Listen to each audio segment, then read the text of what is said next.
আসসালামু আলাইকুম, আরোহ কুকিং এ আপনাকে স্বাগতম। আজকে আমি একটা মিষ্টির রেসিপি নিয়ে এসেছি। ডেজার্ট, মিষ্টি বা যাই বলে থাকুন না কেন, রেসিপিটি কিন্তু অসাধারণ। আজকের রেসিপিটি একেবারে স্পেশাল, আমার মায়ের হাতের তৈরি। আমি অসাধারণ এই রেসিপিটি খুবই পছন্দ করি এবং চেষ্টা করেছি আপনাদের সাথে শেয়ার করার জন্য। আপনারা আমার এই ভিডিওটি একেবারে শেষ পর্যন্ত দেখবেন। চলুন দেখাচ্ছি আমি কিভাবে আজকের এই রেসিপিটি তৈরি করলাম। আমি প্রথমে এরকম একটি কাচের পাত্র নিয়েছি। আপনারা চাইলে কেকের মোল্ড নিতে পারেন বা আপনারা যেই পাত্রতে এটা পরিবেশন করবেন বা সার্ভ করবেন সেটাতেও নিয়ে নিতে পারেন। আমি প্রথমে একটু ঘি মেখে নিচ্ছি।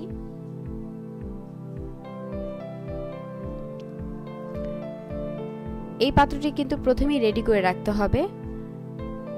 তারপরে একটি প্যানে আমি দিয়ে দিচ্ছি 1 কাপ সুজি। এই সুজির ক্ষেত্রে আপনারা যদি যে কোনো হালুয়ার ক্ষেত্রে একটা হেভি বটম প্যান নেন তাহলে এটা করতে সুবিধা হয়। সুজিটা আমি ভেজে নিচ্ছি নাড়াচাড়া করে। খুব ভালোভাবে ভাজতে হবে। এটার রংটা চেঞ্জ করা যাবে না, খেয়াল রাখতে হবে যাতে নিচে পোড়া না লেগে যায়। অনবরত নাড়াচাড়া করে ভেজে নিতে হবে। আর আমি ভাজাটা বুঝবো কিভাবে ভাজা হয়ে গেছে, এটার ফ্লেভারটা ছড়াবে, তখনই বুঝতে পারবো যে ভাজা হয়ে গেছে। আমার সুজিটা ভাজা হয়ে গেছে। এখন আমি দিয়ে দিচ্ছি 1 টেবিল চামচ ঘি। ঘিটা দিয়ে আবার নাড়াচাড়া করে দিচ্ছি।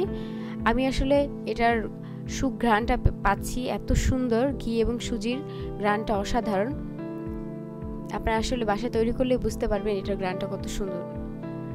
এটা প্রায় ভাজা হয়ে গেছে।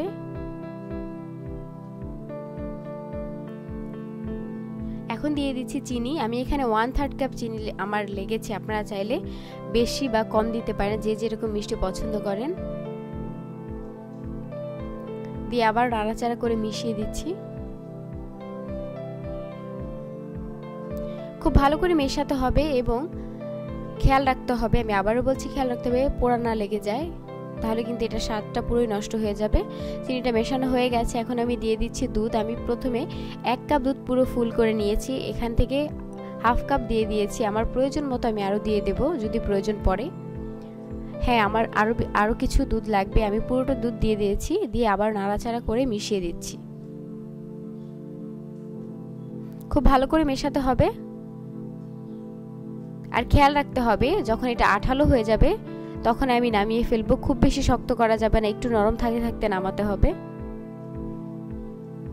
আমার এটা রেডি হয়ে গেছে। এখন আমি নামিয়ে ফেলবো। আমি যে পাত্রতে ঘি দিয়েছিলাম সেই পাত্রে আমি এটা নামিয়ে নিচ্ছি। এই রেসিপিটি সাধারণত পানি দিয়ে করে থাকি, কিন্তু আমার আম্মু সবসময় দুধ ব্যবহার করে, এর জন্য আমি দুধটাই দিয়েছি। দুধটা দিলে এটা শক্ত হবে না, এটা নরমই থাকবে। এখন এভাবে একটা প্যাচুলার সাহায্যে একটু সমান করে দিয়েছি, আর উপর আমি একটু ঘি দিয়ে হাত দিয়ে ঘি দিয়ে দিয়েছি। আপনারা না চাইলে নাও দিতে পারেন। আর আমি এখানে কাজু বাদাম এবং কাঠবাদাম কুচি করে রেখেছিলাম। প্রথমে আমি কাঠবাদামটা দিয়ে দিচ্ছি। আপনারা যে কোনো জিনিস দিয়ে সার্ভ করতে পারেন, স্প্রিংকেল বা আপনাদের ইচ্ছে মতো। দিয়ে দিচ্ছি কাজু বাদাম। আমি এখানে ছুরি দিয়ে কেটে নিয়েছি। প্রথমে ছুরিতে ঘি মিশিয়ে নিয়েছি।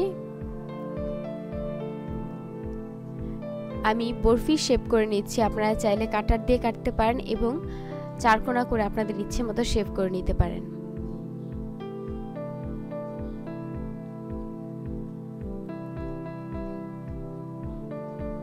তৈরি হয়ে গেছে আজকের আমার এই স্পেশাল রেসিপি, সুজির হালুয়া বা সুজির বরফি।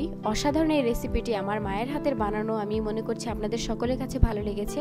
আপনারা বাসায় অবশ্যই তৈরি করবেন এবং তৈরি করে আমাকে জানাবেন কেমন হয়েছে আমার আজকের এই রেসিপিটি। সকলকে অসংখ্য ধন্যবাদ আমার এই ভিডিওটি এতক্ষণ ধরে ধৈর্য ধরে দেখার জন্য।